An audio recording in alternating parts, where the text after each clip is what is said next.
The death of the clinician-led business. If I had to choose right now, would I start a practice or would I become a sole trader? I would take sole trader 9 times out of 10, simply because that is a path where you are more or less guaranteed to succeed. I don't think there is much of a likelihood of success in this changing economy to run an old school style practice where the owner starts, builds their caseload, builds word of mouth for the practice, takes on their first hire, builds them up, takes on their second hire, etc., etc.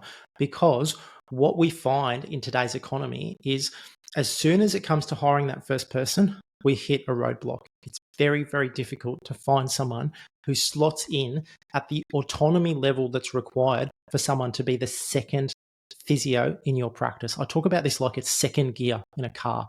They have to do a hell of a lot of work without a lot of supervision, because to get through that period, you've got 2 people treating in their rooms all day, every day. That's the only way those clinics can survive, to make sure they've got enough cash flow. There just aren't the resources available to make that work. Once you get to your third, your fourth, you start to develop a team. Maybe that's different, but that first roadblock is a problem.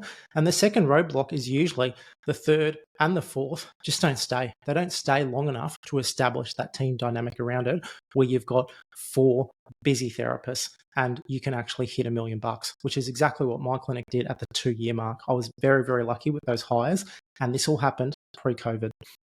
What I think needs to change, or how I would scale a practice right now, is not following that model. I would be looking at one, fundamentally, can you make this practice robust at a very small scale through marketing?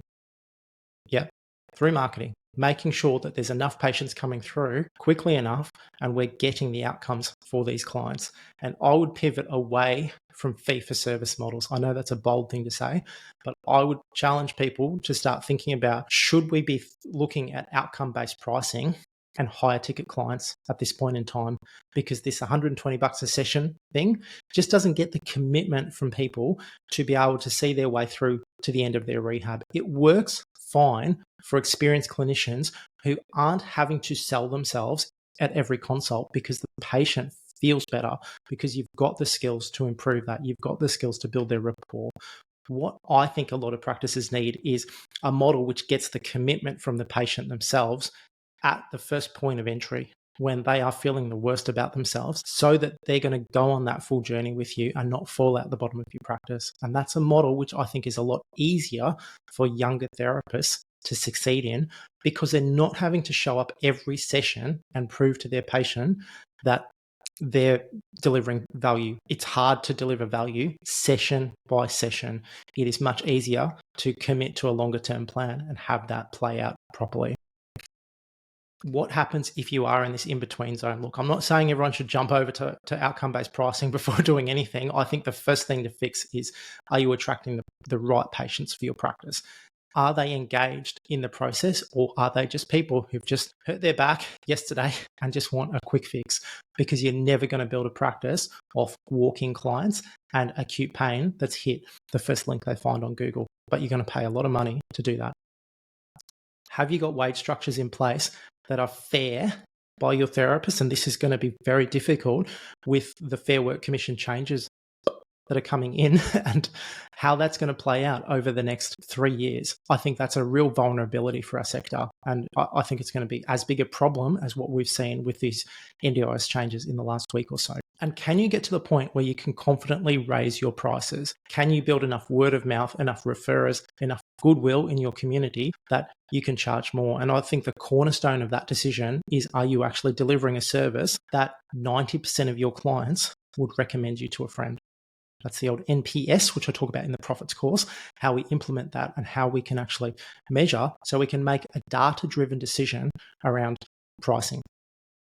So if that all sounds pretty good, sounds like a lot to fit into one session here in a short YouTube video, and it is. And I'm going to be going through this in a webinar Thursday, the 26th of June at 12:30 p.m. It's how to become a 20% profit practice.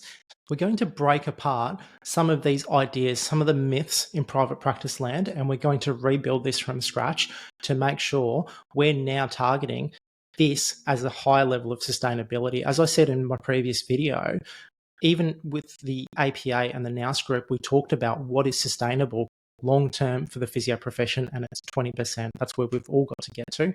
And that's the point in time where the owner can take a holiday.